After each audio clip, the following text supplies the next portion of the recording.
May mga kasambahay na nagtatrabaho bilang mga tauhan. Maaring ito'y isang driver o kasambahay na chef o cook. Ang mga trabahong ito na laganap sa maraming tahanan ng mga tao ay nangangailangan ng pag-iisip sa maayos na pakikitungo at kung paano sila tratuhin ayon sa turo ni Propeta Muhammad SAW. May iba na posibleng may maling pag-unawa sa relihiyon.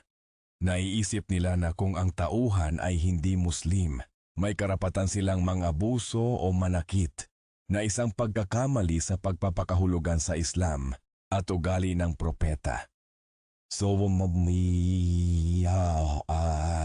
Sinabi ni Propeta Muhammad SAW na sila ay may karapatan na pakainin, painumin, damitan at hindi pagawain ng labis sa kanilang kakayahan. Ito ang minimum na pagtrato na dapat ibigay sa kanila, kahit sa pagkain, inumin at kasuotan, at hindi sila dapat bigyan ng trabahong labis sa kanilang kakayanan. Dumating, tinanong ng mga kasamahan si Propeta Muhammad, "O Propeta ng Allah, ilang beses ko ba dapat patawarin ang aking alipin?"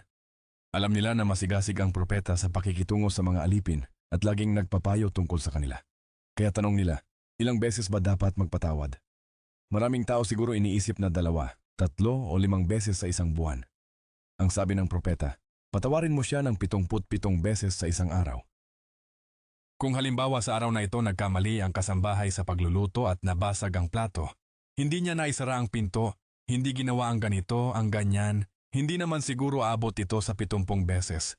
Itinuro sa atin ng propeta na huwag natin bugbugin ang mga kasambahay natin dahil lang sa may nabasag na gamit, dahil may takdang panahon ang lahat parang sa mga tao.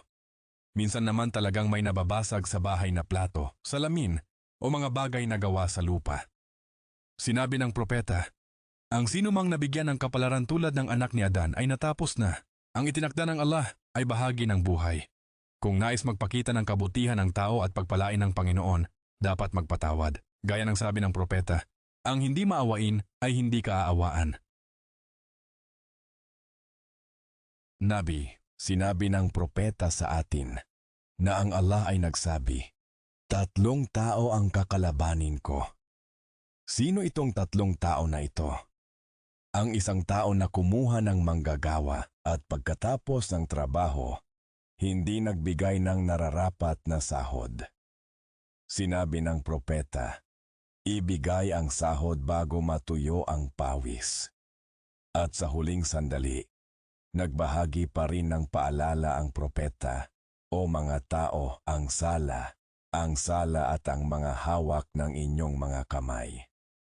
Alalahanin natin na inilagay tayo ng Diyos sa posisyon natin ngayon, at maaring may tagapaglingkod tayo ngayon pero bukas, tayo ang maging tagapaglingkod.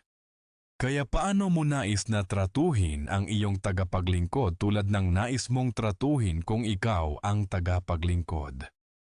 Doon mo mauunawaan bakit mahabagin si Propeta Muhammad. Sila